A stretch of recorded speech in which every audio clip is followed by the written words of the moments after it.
Yo! What's up mga ka-geng-geng? Nagbabalik nga pala ang inyong ka-G. For today's video ay may problema na naman tayo. Ay ako lang pala.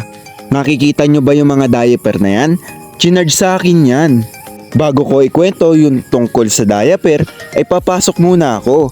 Maulan nga pala ngayon mga ka-G. Nang dahil sa ulan ay nalate pa ako. At dito nga pala mga ka-G ay magla-lunch na kami.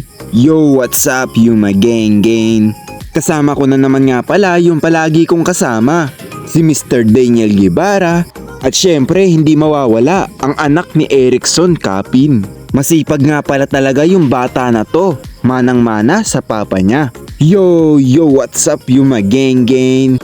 At syempre ako din. Sheesh, geng-geng ka sa akin. At dito nga pala mga ka-G ay meron tayong isa-shoutout.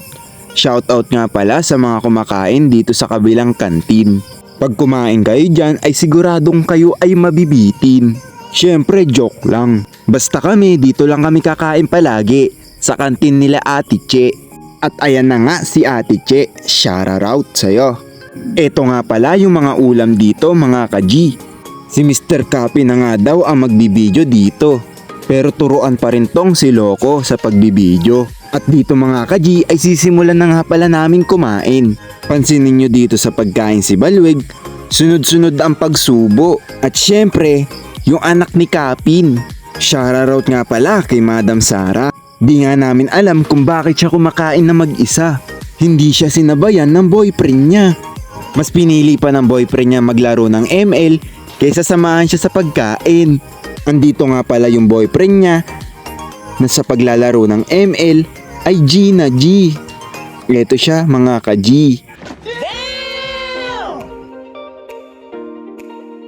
Dito mga ka-G ay pabalik na nga pala ulit kami sa trabaho. Hindi ko alam, iniwan na pala ako ng mga kasama ko.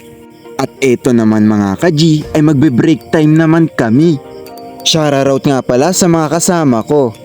Geng-geng kayo sa akin. Dito mga ka-G ay meron din ako isa-shoutout. Yung mga kahera at yung mga bagger. Sheesh! Geng-geng kayo sa akin. At kasama nga pala nila si Crush. Bigla naman ako nag-blush. Syempre biro lang. Hindi ko naman na yan crush eh. Kasi love ko na siya. Ay, joke lang din. Anyways, mabalik tayo. Ang gagwapo namin hano. Nice. Aba, meron siga maglakad dito, si Rice Boy. At ayan na nga, napagtripan yung lieg ni Kogore ni Balweg. Stop it. Get some.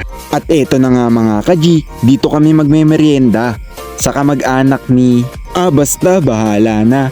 At dito nga mga ka-G ay pumunta kami sa pharmacy. Bibilhan namin ng gamot si Rice Boy. Shoutout nga pala dito kay ating tindera. Ang ganda mo daw, sabi ng aking kasama. Isipin mo na lang kung sino yung nagsabi sa kanila. Dito mga ka-G ay bumili nga pala si Rice Boy. Nagpapasama kunwari si Loco, gusto lang naman pala magpa-video. At dito mga ka-G ay merong nakitang chick si Loco. Lagot to sa asawa niya. Panigurado. Lalo na pag nakita yung video na to. Magigeng-geng ka sa asawa mo. Pagmasdan nyo ang pagbibideo ng anak ni Capin. May potential naman mag-cameraman. Ang kaso ang lagi niyang ibibideo yung mga asong nagbabangayan. Habang kami ay nagme-merienda ay meron ulit akong isa-shoutout. Shoutout nga pala dito kay ating kahera. Nako, nahihiya pa siya. Shoutout nga pala sa lahat ng nandito. Panoorin nyo at pakinggan kung gaano sila kaloko.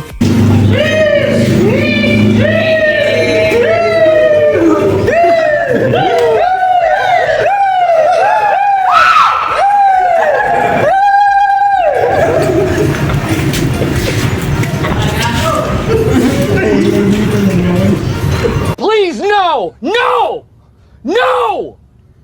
No! Eto mga ka-G, si Rice Boy ang magbibideo. Papakitaan daw niya kami kung paano magbideo. Puro tutok naman sa pagmumukha namin ang ginagawa niyang pagbibideo. Tandaan mo, lagot ka sa asawa mo pag napanood niya to. Dito raw ay meron daw siyang isa-shoutout. Kumuhay ka naman, kuya Fred. Kumuhay ka naman, uy. Yeah! Yeah, boy. Chong, kawin ka, Chong. Umuwi ka naman. Umuwi ka naman, kaya pre. Sige, pre, gumawa. Chong. Chong. Umuwi ka naman. Umarap ka naman sa camera, Chong. Chong talaga. Dito mga ka-G ay pabalik na nga pala ulit kami sa trabaho. Shoutout nga pala sa mga to. Geng kay sa akin. At bago ako mag-out ay meron pa nagpapahabol ng shoutout. Shoutout nga pala kay Mar Soberana. Sana ay makalaya ka na. At syempre shoutout kay Marvin Prias. Hindi po yan babaero. Nakakapagkamalan lang kasi napakagwapo. At eto mga ka-G ay pa-out na ako. Pupuntahan ko nga pala yung buyer ko. Yung pagbebentahan ko ng diaper na chinard sa akin. Tinry ko munang i-post para ibenta. Pero kung sakaling hindi maubos ay ipamimigay ko na lang. Wala din naman kasi kung paggagamitan nito. Wala pa nga akong asawa, anak pa kaya. Kaya eto, nandito ko sa first buyer ko. Hala, ba't may gwapo dito? Dalawa nga pala yung bibilin sa akin ng first buyer ko mga ka-G. At dito nga pala mga ka-G, yung tatay niya yung napag-abutan ko ng diaper. Salamat po. Kayo dyan mga ka-G, baka gusto nyo ng diaper. Sabihin nyo lang sa akin. Abangan nyo na lang ulit yung susunod na mga video ko. Paalam na sa inyo mga ka-G. Sheesh! Geng!